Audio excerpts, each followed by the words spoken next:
विचारलेल्या प्रश्नाचं उत्तर देताना आपण अगदी ठामपणे सांगितलं की आपल्या परिसरामध्ये गावामध्ये टेंबूचं पाणी आलेलं आहे आणि या ठिकाणी सर्व शेतकरी सदन आहेत आणि 100 एकरपेक्षा कुणाचाही ऊस कमी जात नाही असं आपण सांगितलं। पण आपला भाळवणीपुरता हा विषय नाही। आपण भाळवणी जिल्हा परिषद पंचायत समिती गणातून उभे आहात आणि या ठिकाणी 7-8 गावं या गणामध्ये येत आहेत। तर या आपल्या गावाचा विषय सोडून इतर येणाऱ्या आता आमचा प्रश्न असा आहे की शेतीवर आधारित जे कुटुंब आहेत त्यांचा विषय सोडून जे सुशिक्षित बेरोजगार तरुण असतील, जे भूमिहीन शेतकरी असतील, अत्यल्प भूधारक शेतकरी असतील, यांच्यासाठी आपला विकासाचा अजेंडा काय असेल आणि या ठिकाणी त्यांच्या रोजगार निर्मितीसाठी आपण उपाययोजना काय राबवणार आहात?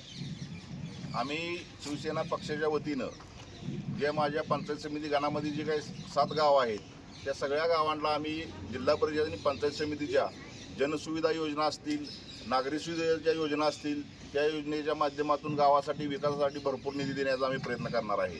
ज्या आमच्या महाराष्ट्र शासनाच्या वतीनं आणि भारत मंत्रालयाच्या वतीनं ज्या उद्योगाच्या आहेत, ज्या महिला बचत गट आहेत किंवा जे शेतकरी बचत गट आहेत त्यांच्या हाताला काम देण्यासाठी त्याच्या माध्यमातून सुद्धा आम्ही काम करणार आहे। आत्ताच बलवडीला उपकेंद्रासाठी 1 कोटी रुपयाचा निधी दिलेला आहे। तसेच प्रत्येक गावामध्ये जो आमचा अजेंडा आहे की ह्या 7 गावामध्ये गाव तिथं स्मशानभूमी, वस्ती तिथं स्मशानभूमी, ही योजना आम्ही आता इथून पुढच्या काळामध्ये चालू करणार आहे। ज्यामध्ये जनसुविधामधनं प्रत्येक गावामध्ये मुस्लिम समाजाची असू दे तिथं दफनभूमी त्यांना आम्ही अल्पसंख्याक विभागामधून उपलब्ध करून देणार आहे। हिंदू समाजाची असेल तर त्यांनासुद्धा आम्ही स्मशानभूमी जनसुविधामधनं उपलब्ध करून देणार आहे। लिंगायत समाज असतील, काही माळे असतील, काही वाणी समाज असेल, या सगळ्या समाजांसाठी ज्यांच्या दफनभूमी आहेत त्या दफनभूमीसुद्धा आम्ही सुसज्ज करणार आहे। शेतकऱ्यांसाठी सुद्धा आता ज्या पाणी योजना आलेल्या आहेत त्या योजनांसाठी ज्या गावामध्ये लाईटची अपुरी व्यवस्था आहे, उदाहरणार्थ आता बाळवणीमध्ये एक नवीन सबस्टेशन झाले, आळसंदा झाले, अजून एखादं जरी कुठं असं सबस्टेशन लागत असेल ते सुद्धा आम्ही सुभाषभाई यांच्या माध्यमातून सबस्टेशन उभा करायला सांगू। आणि या बाळवणी गणातले जे संपूर्ण 7 गाव आहेत त्या सर्व 7 गावांच्या ज्या पाणी पुरवठ्याच्या योजना आहेत त्या पाणी पुरवठ्याच्या योजना 100% सौरवर आणण्यासाठी ग्रामपंचायतमधला त्यांचा 15-20 असेल, काही आमदारांचा निधी असेल, स्थानिक फंड, काही जिल्हा परिषद निधी असेल, या 2-3 योजनेतनं मिळून सर्व पंचायतींना सौरमधून पाणी पुरवठा चालू करून सर्वसामान्य नागरिकांची घरपट्टी, पाणीपट्टी रक्कम कशी कमी होईल हे करण्यासाठी सुद्धा आम्ही पंचायत समितीच्या माध्यमातून, जिल्हा परिषदेच्या माध्यमातून प्रयत्न करणार आहे।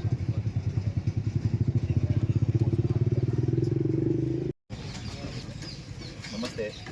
भाळवणी पंचायत समिती गणासाठी महेशदादा घोरपडे यांचे पंचायत समिती शिवसेना पक्षाचे अधिकृत उमेदवार म्हणून आदरणीय सुहासभाई बाबर यांना संधी दिलेली आहे। भाळवणी गाव 6300 मतदान लोकसंख्येचं गाव आहे। भाळवणीतनं जास्तीत जास्त मताधिक्य आदरणीय महेशदादांच्या पाठीमागं ठामपणे इथं या भाळवणी पंचायत समिती गणात कोणत्याही प्रकारची चुरस वगैरे कोणत्याही प्रकारची नाही, एकतर्फी निवडणूक लढली जाईल।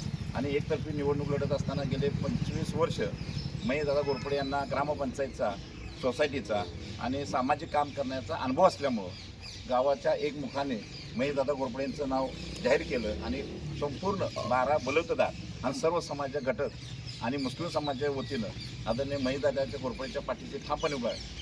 या तालुक्यामध्ये जास्तीत जास्त मताधिक्यानं निवडून येणारा हा उमेदवार आपल्याला 9 तारखेच्या निकालानंतर दिसत। यांचा 25 वर्षाचा अनुभव बघता कोणत्याही प्रकारचं या गावाला अडचण कोणत्याही प्रकार येणार नाही आणि त्या सर्व समस्या महेशदादा घोरपडेच्या माध्यमातून आपल्याला सोडवल्या।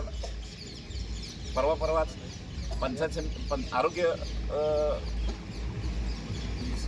PSC भाळवणीसाठी मंजूर करून आलेले आहे। 3 एकर जागा ग्रामपंचायतने दिलेली आहे। यासुद्धा पाठपुरावा महेशदादा घोरपडे यांनी केलेला आहे। इथून पुढच्या काळात सुद्धा आउटपोस्ट कम्युनिकेशन असेल अथवा लोकांना न्याय देण्यासाठी ज्या सुविधा असेल त्या सुहासभाईच्या माध्यमातून आदरणीय महेशदादा घोरपडे हे भाळवणीला न्याय देतील आणि आम्हाला खात्री आहे। म्हणून संपूर्ण गाव यांच्या पाठीशी ठामपणे उभा आहे। माझा एक आणि